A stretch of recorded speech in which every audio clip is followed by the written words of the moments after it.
দর্শক, ইতোমধ্যেই সিলেটে অবতরণ করেছে তারেক রহমানকে বহনকারী বিমানটি।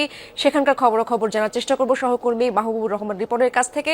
রিপন, জানাবেন সেখানকার অবস্থা, নেতাকর্মীদের ঢল কি দেখতে পাচ্ছেন কিনা? এবং আমরা যতটুকু জানলাম, এই মুহূর্তে তারেক রহমানের বহনকারী বিমানটি মাত্রই অবতরণ করলো। আপনার কাছে সবশেষ কি তথ্য রয়েছে? ইশরাত, একটু আগেই ঠিক 1 মিনিট আগেই তারেক রহমানের যে বিমানটি রয়েছে BG-202, এটি এই সিলেট আন্তর্জাতিক বিমানবন্দরের রানওয়েতে নেমেছে ঠিক 1 মিনিট আগে, যেটি 9:56-57 দিকে। আমরা যেহেতু বিমানবন্দরের পুরো চারদিকেই সেনাবাহিনী, পুলিশ এবং র্যাব সব নিরাপত্তা বলয় গড়ে তোলার কারণে নেতাকর্মীরা কিন্তু সেরকম এই বিমানবন্দরের আশেপাশে ঘেঁষতেই পারেনি। সেটা আগেই ঘোষণা দেওয়া ছিল, সে কারণে নেতাকর্মীদের সেরকম উপস্থিতি এখানে নেই। তবে দূরের দিকে রাস্তায় কিছু নেতাকর্মী রয়েছেন, একটু আগেই নেমেছেন। আপনি জানেন যে 6330 দিন পর তারেক রহমান বাংলাদেশের মাটিতে তাকে বহনকারী বিমানটি একটু আগেই নেমেছে এবং এই বিমানে প্রায় 197 জন যাত্রী রয়েছে, যারা এর মধ্যে বেশিরভাগ কিন্তু সিলেটে তারা নেমে যাবেন এবং সিলেট থেকে প্রায় 71 জনের মতো যাত্রী এই বিমানে উঠবেন। এবং সেক্ষেত্রে এই যে ল্যান্ডিং যে টাইমটি রয়েছে, প্রায় টেকনিক্যালি যেটা বলা হয় প্রায় 1 ঘন্টা সময় পর্যন্ত এখানে থাকবে।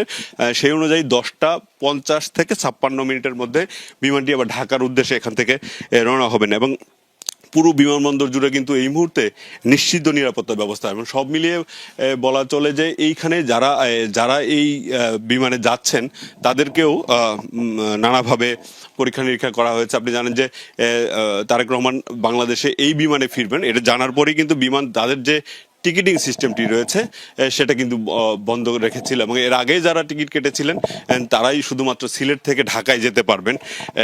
এর পরে আর কাউকে তারা টিকিট দেননি, এবং যারা এই বিমানে যাচ্ছেন তাদেরকেও নানাভাবে নিরাপত্তার যে বিষয়গুলো থাকে এবং সেগুলো পরীক্ষা নিরীক্ষা করা হয়েছে, এবং সর্বোচ্চ নিশ্চিত নিরাপত্তার মাধ্যমে কিন্তু এই যাত্রীরা বিমানে উঠবেন এবং ঢাকায় পৌঁছাবেন।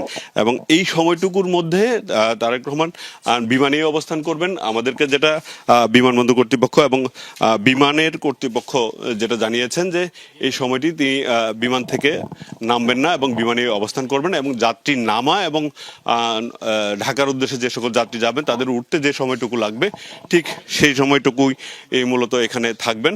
নর্মালি অন্যান্য দিনের মতো এখানে প্রায় 1 ঘন্টার মতো বিমানটি থাকে, সে তুলনায় আজও ঠিক সেই সময়ই থাকবে। যদিও যেহেতু প্যাসেঞ্জার উঠার সময়টা যদি একটু আগে হয়ে যায়, কম সংখ্যক প্যাসেঞ্জার যেহেতু যাচ্ছে এই বিমানে, সে কারণে হয়তো কিছু সময় 10 মিনিট আগে বিমানটি ঢাকার উদ্দেশ্যে ছেড়ে যেতে পারে।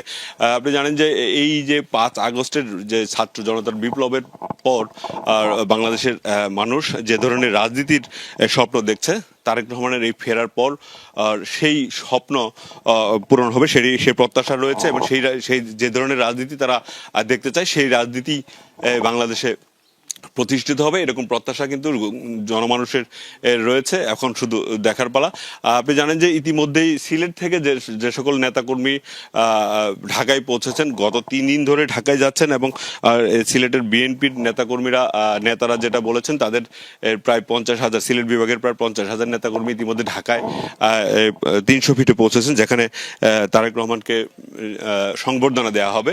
সে কারণে বেশিরভাগ নেতাকর্মীরাই এখন ঢাকায় রয়েছেন, এবং এই যে বিমানবন্দরে তারা এখানেও আসতে চেয়েছিলেন যারা ঢাকায় যেতে পারেননি, কিন্তু নিরাপত্তার আর অজুহাতে কিন্তু কাউকে এখানে ঘেঁষতে দেওয়া হয়নি। এবং সকাল থেকে আমরা দেখছিলাম সকাল 8টা পর্যন্ত গণমাধ্যম কর্মীদের বিমানবন্দরের যে প্রিমিসেস রয়েছে, সামনের যে অংশ রয়েছে, সেখানে দাঁড়াতে দেওয়া হচ্ছিল, এবং তারপরেই 9টার পরে কিন্তু সব গণমাধ্যম কর্মীদেরও সেখান থেকে বের করে দেওয়া হয়েছে। এমনকি বিমানবন্দর যে মূল ফটকটি রয়েছে সেখানেও কাউকে দাঁড়াতে দেওয়া হয়নি, এবং গণমাধ্যমকে বলা হয়েছে সেখান থেকে চলে যেতে, এবং কাউকে ক্যামেরা অন করতে দেওয়া হয়নি। আমরা এই মুহূর্তে বিমানবন্দরের ঠিক পিছনে যে জায়গাটিতে নিরাপত্তা আর যে বেষ্টনী, সেটা তেমনটা নেই। একটি বাড়ির ছাদে উঠে আমরা সেই বিমানের অবতরণের যে দৃশ্যটি সেটি আমরা দেখলাম, এবং সব মিলিয়ে বলা চলে যে এই মুহূর্তে বিমানবন্দরের চারদিকে কঠোর নিরাপত্তা ব্যবস্থা এবং বিমানের যাত্রীরা নামবেন, এখানে প্রায় 170 জনের মতো যাত্রী কিন্তু এখান থেকে এখানে সিলেটে নেমে যেতে পারেন এবং তার মধ্যে যারা এসছেন তারা বেশিরভাগই সিলেটের মানুষ, যারা লন্ডনের হিথ্রো থেকে সরাসরি সিলেট এই বিমানবন্দরে নামছেন এবং এদেরকে নানাভাবে কিন্তু পরীক্ষা নিরীক্ষা করা হয়েছে, কারণ যেহেতু ভিভিআইপি তারেক রহমান এই বিমানে আসছেন এবং তার নিরাপত্তার জন্যই মূলত যাত্রীদেরও নানাভাবে পরীক্ষা নিরীক্ষা করা হয়েছে।